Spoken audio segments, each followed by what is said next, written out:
an 850 credit score. Out of every person in America who has a credit score, less than 1.5% ever hit that number. It is the rarest score in the entire system. And here's the thing nobody tells you. Most of the advice you've heard about credit scores is either outdated, oversimplified, or just plain wrong.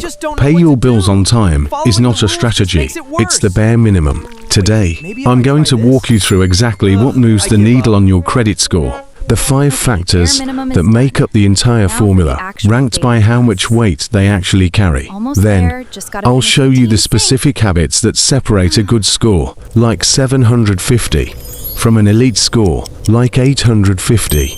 By the end of this video, you'll know exactly where you stand, what's holding you back, and what to do this month to start climbing. Let's get into it. Before we talk about what moves the needle, you need to understand how the score actually works. Your credit score is a 3-digit number, usually between 300 and 850. It's calculated by scoring models. The 2 biggest are FICO and VantageScore. FICO is used in the vast majority of lending decisions, especially for mortgages and auto loans. So that's the one we're focusing on today. FICO doesn't look at your income. It doesn't care how much money you have in your bank account. It only looks at one thing: how you handle debt and credit obligations. You could be a millionaire with a 580 score, or you could be living paycheck to paycheck with an 800. Your score is built from 5 categories. Payment history makes up 35%. Credit utilization makes up 30%. Length of credit history is 15%. New credit is 10%. And credit mix is the remaining 10%. That means 70% of your score comes down to just 2 things. Do you pay on time? And how much of your available credit are you using? Payment history is the biggest factor. A single late payment can drop your score by 60 to 100 points, depending on how strong your credit was before. And once it's reported, it can stay on your credit report for 7 years. If you're aiming for an elite score, it's not enough to avoid most late payments. You need a clean history across every account. The easiest solution is simple.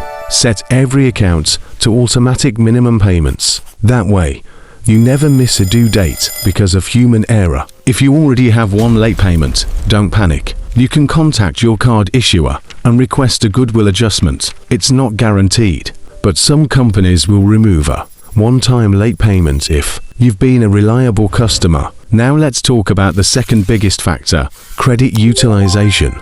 This is the percentage of your available credit that you're actually using. If your total credit limit is $10,000 and you're using $2,000, your utilization is 20%. Most people hear that they should stay below 30%. That's good advice, but it's not elite advice. People with the highest credit scores usually stay below 10%. Many even stay below 3%. Here's the part almost nobody talks about. Your card issuer usually reports your balance on the statement closing date, not the payment due date. So even if you pay your balance in full every month, a high balance on the statement closing date can still lower your score. The solution is to pay your balance down before the statement closes, not just before it's due. Another way to improve utilization is by increasing your total available credit. The more available credit you have, the lower your utilization becomes without spending less. That's one reason many people with 850 scores keep older credit cards open, even if they rarely use them. Next comes the length of your credit history. This factor rewards patience. It looks at your oldest account, your newest account, and the average age of all your accounts. That's why experts usually recommend never closing your oldest credit card if it doesn't charge an annual fee. Instead, keep it active by putting one small recurring payment on it, like a streaming subscription. Then set it to automatic payment that keeps the account active while allowing it to continue aging. There's no shortcut here. Time is the only answer. The fourth factor is new credit. Every time you apply for a credit card or loan, a hard inquiry may appear on your report. Each inquiry can lower your score slightly for a short period.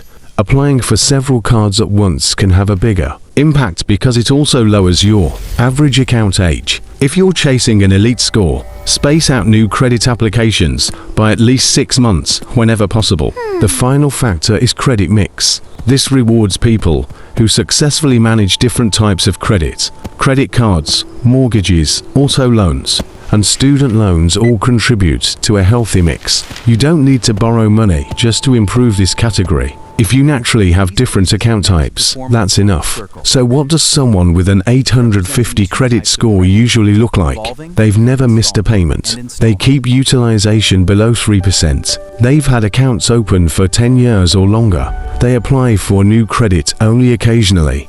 And they manage different types of credit responsibly. No secret tricks, no magic formula, just consistent habits repeated over many years. So here's your action plan. First, check your current credit score and your full credit report. Second, automate the minimum payment on every account.